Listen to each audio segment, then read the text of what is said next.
and Oddworld.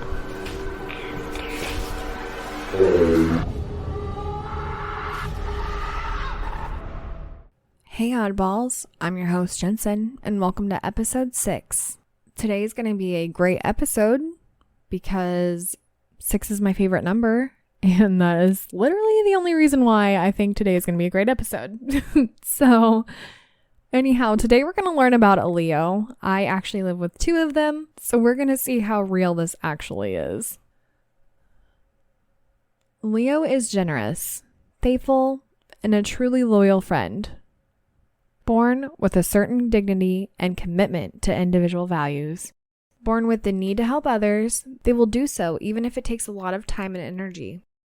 Strong and reliable, this individual has the ability to appeal to almost everyone and has the energy to host celebrations and different events with people that bring out the best in them. They are rarely alone, for interactions with others give them a sense of self-esteem and awareness they need. But they could have trouble finding friends able to keep pace and follow the high energy that they carry everywhere they go. I feel like that's pretty accurate. I mean, what do you guys think? Do you know a Leo or are you a Leo? How do you feel? Let me know. But we are going to jump to stories because as always, I am super excited to read these stories. Here we go. This comes from jademikala on Reddit.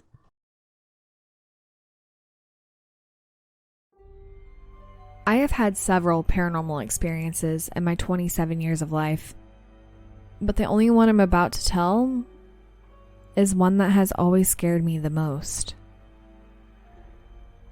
A few years ago, my husband and I got into an argument so insignificant that I don't even remember what it was about now. It was relatively late at night, maybe 11 p.m., and we had put our toddler to bed hours ago. My husband and I were bickering in our bedroom, and I had grown tired of the back and forth, so I went out into the living room to put some space between us. The living room was pitch black, minus the light from our bedroom TV, slightly illuminating the hallway from the doorway I had left open. I didn't bother turning the light on.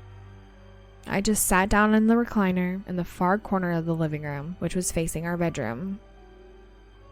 I began scrolling on my phone, stubbornly waiting for my husband to come apologize for whatever dumb thing he had said.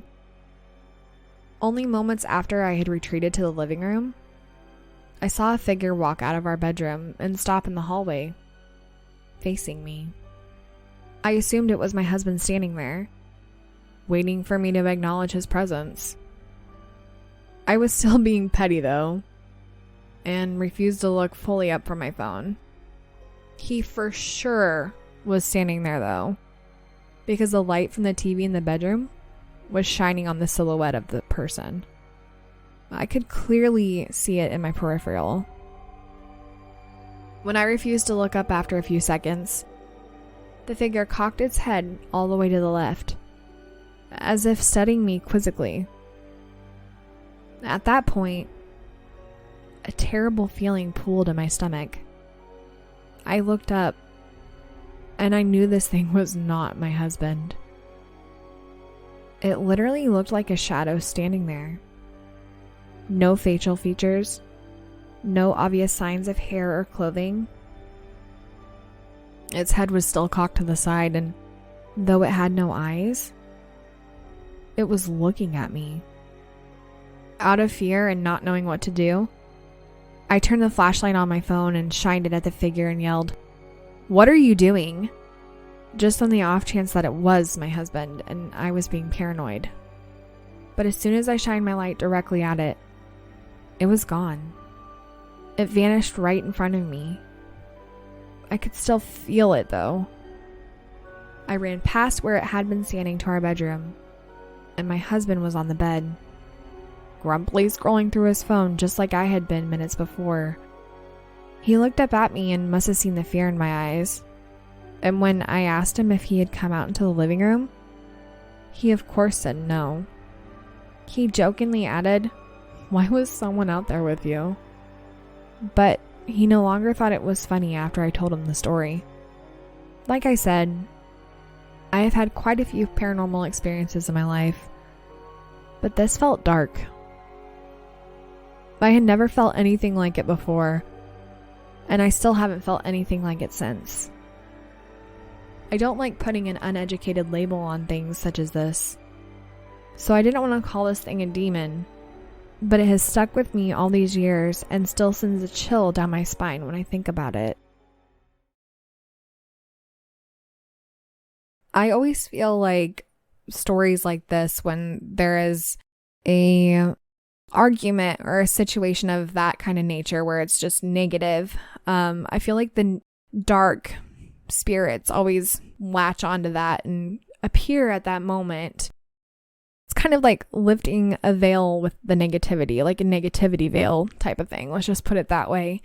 And I'm glad that this person hasn't seen it since, but to have something look at you and cock its head all the way to the side, oh my God. Horror movie situation. Terrifying. But I know. So we're just going to go ahead and move on to the next story. This comes from Pizza YT37C on Reddit. A couple of years ago, I was staying at my father's house for the weekend. And the day after I got there, I woke up around 6 a.m. and decided to get on my phone while laying on my side.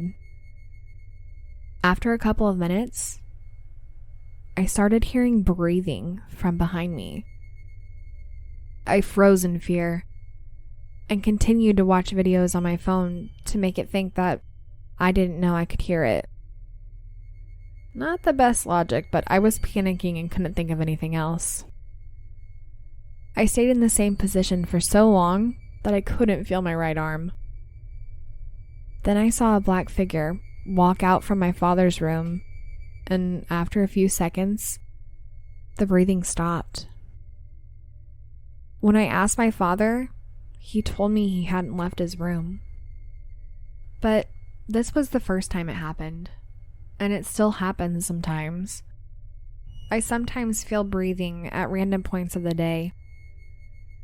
About a year after that happened, I also started seeing people, cats, and other animals in the corner of my eyes. For example, about a month ago, I was getting out of my room and I saw a cat in the bathroom. The last time I heard the breathing was yesterday while trying to go to sleep.